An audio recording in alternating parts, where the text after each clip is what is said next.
Hi everybody, welcome to Mike's Garage. I wanted to give a little shout out in this video tonight to some of the people that are giving me comments. I appreciate the viewers very much. I especially like hearing from the people in the comments section.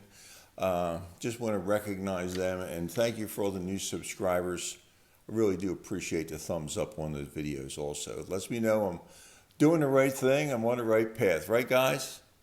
Okay, they don't want to say anything on camera, so we'll just let them stay quiet. First guy I wanted to say, Bill Cowan. Bill, looks like you and I might have been on the same Amtrak train, taking the slow ride in the middle of the night down to Fort Bragg, North Carolina. Did the same thing, through 401 North Broad, walked from Broad Street down to 30th Street Station, got on the train, sleeper car, traveled all night. Stopped over in Washington, D.C. for a little while. They switched up an engine or some cars or something. I don't know what they do. But we went the rest of the way in a sleeper car.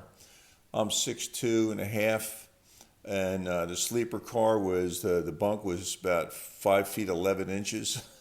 So it was definitely made for a different time. They were really old sleeper cars at the time. But we had a bunk buddy, and that's how we got down to Fort Bragg and met the drill sergeant. I mean, that's a whole nother story. I think I told one of those before about those guys.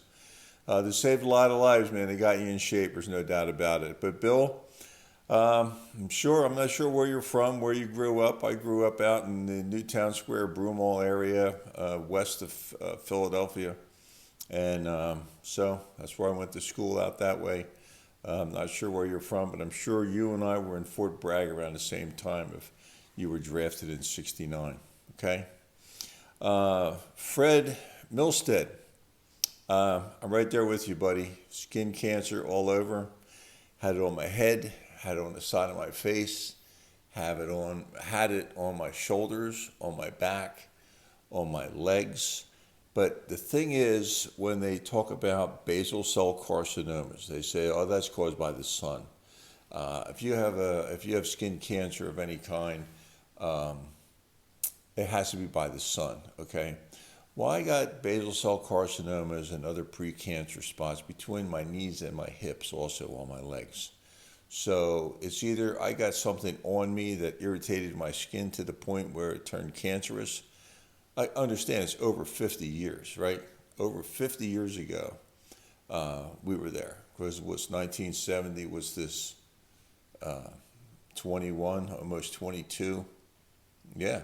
So a long time ago, I got spots on my legs that never been in the sun. You know, I don't wear bikini underwear or bikini bathing suits, okay? Never had that exposed to the sun. Never even had a tan there. Okay, so something's going on. They don't want to admit it.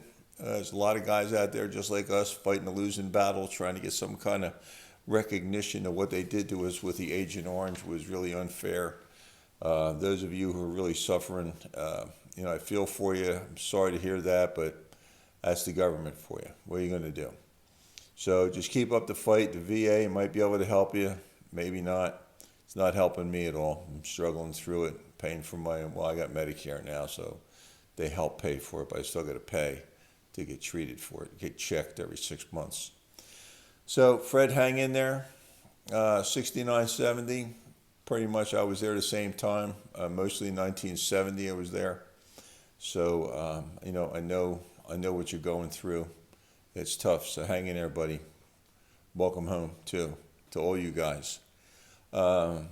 Ken Harris. You never can tell who's coming in. There was a lot of people that left Vietnam off the rooftops of Saigon and everything. Good and bad people. I mean, the observations I had were some of the bad people where they were taking advantage of things. Most of the people I met were good people. People I worked with that were Vietnamese, very good people, very conscientious, hardworking. We did get exposed to some really crass criminal kind of guys that were, they steal stuff from you or try to swindle you out of things. But I guess that's anywhere that the Army is. They always try to take advantage of the GI, if you will. So you just had to be careful. Ashton, Hash Brown, Hasbrown, appreciate your comment, buddy. He's just a young guy, 15, 16 years old, maybe by now. You never know what's going to happen. So, I was drafted. I felt like it was my duty. My grandfather was in the military, World War I. My dad and my uncles were all in World War II. So they told me I had to go. They were all drafted. Nobody wasn't a volunteer army then, so they just said, "Hey man, it's your turn to go. We don't want you to go, but you got to go. The draft board has your number. You got to go." So I went. I did the best I could with what I did there. I mentioned it in another video. At the end of my 2 years, actually it was 1 year, 11 months, and 2 days, because I did get out early because they were leaving Vietnam, and so wasn't too much else to do with that. But they did ask to sign up. They wanted me to stay on. They were offering you a $2,500 bonus for a 4-year enlistment. They needed guys, and I turned it down flat. Some guys signed up. Some guys said, "Yeah, they'll take $2,500 and get to pick the fort you want to go to." Some of them tried to go to Hawaii. Some tried to go to some exotic place in the south, or wanted to go to Germany or some other exotic island somewhere. So some of them got their wish. Some of them didn't. I just wanted to get out. My turn was up. I'm done. I did hear later on about some guys that got what they did about 18 and a half years, this one guy. He was a radar operator.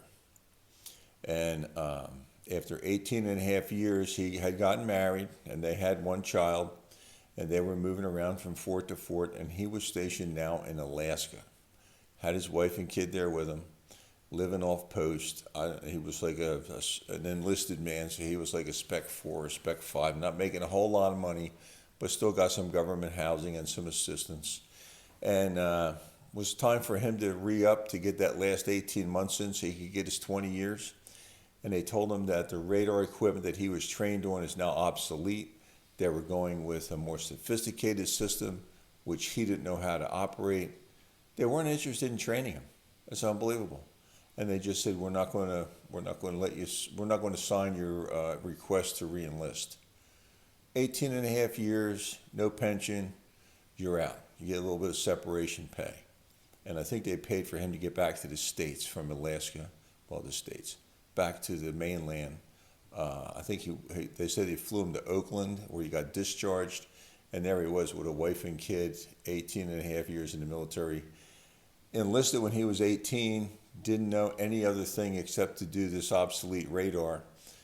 They never offered him, but he never tried to get trained on the new equipment either. I mean, I gotta be honest. So he was very content and wound up getting screwed at the end. So you got to try to make your own destiny with some of these things. You got to take control. He didn't take control. The Army screwed him. He's out. 18 and a half years, no pension, no nothing. Don Lomax. Nice to hear from you, Don.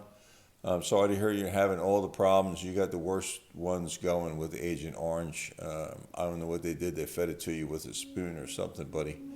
But keep up the fight. Keep up the fight. Some really serious things came out of Agent Orange. They have admitted to some of it, but the total problems they caused, not only to the military, but the people that live there, the Vietnamese people, a lot of them were suffering from the same thing. Because, like I say, they sprayed that stuff everywhere. I mean, I was in Long Bend, the fort, and nothing grew. Everything was just desolate. Wasn't any grass. It was covered in stone. It was mud. A few trees around the perimeter, but that was it. Nothing grew. They came in with the helicopter once a month, twice a month, with the big long spray arms out on the side of the helicopter, spray everything. They just told you stay inside, try not to get any of it on you, is all we were ever told. So that's what happens. You live and learn the hard way, usually the hard way. Right, guys? The hard way. They don't want to say anything. Okay, Arika, nice to hear from you.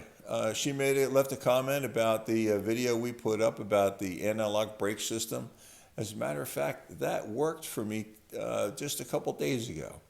I wasn't paying attention. The guy in front of me, actually it was a woman in front of me, some kind of an animal, I think it was a turkey, came out to the side of the road. She stops. Instead of slowing down and going past it, she stops and she's blinking her headlights for the turkey to cross the road to signal him she was going to wait for him to go. She wasn't going to run him over. And turkeys don't understand flashing headlights, kid, you know? Just don't run them over. Just drive past them slow. You don't stop dead in the middle of a highway to let a turkey cross the road. I'm sorry. You know, I'm an animal lover too. Just don't do that. That's wrong. Okay? But thank you, Arika, for watching the video. I appreciate the thank you gave me. And we'll try to put up more videos on that anti-lock brake system. But I did get the tone. They didn't put the brakes on for me. She was stopping. I wasn't paying attention because I never expected her to stop. You know, there's no stop sign or anything in that area. And she hit the brakes pretty hard because this turkey was going to cross in front of her. She was going to let him go. So, yeah, it beeped me. I looked what was going on. I was able to stop in plenty of time. So I have to give it credit. It did work. So I appreciate your comment, though. Thanks for watching the video, and thanks for the comment. I really do enjoy the comment. I want to give a shout out to Appalachian Man 420 Grower. Appalachian Man, I need to find out more about what you're doing, buddy. You're selling plants? I know some guys would like to buy some plants. Oh, can't say that on here? No? Not allowed to say that on YouTube. You get in trouble. But Appalachian Man, I'm not sure what you're doing, if you're growing for a company. I know Pennsylvania's trying to get some things going to make it just legal. You don't have to have one of those medical cards and everything like that.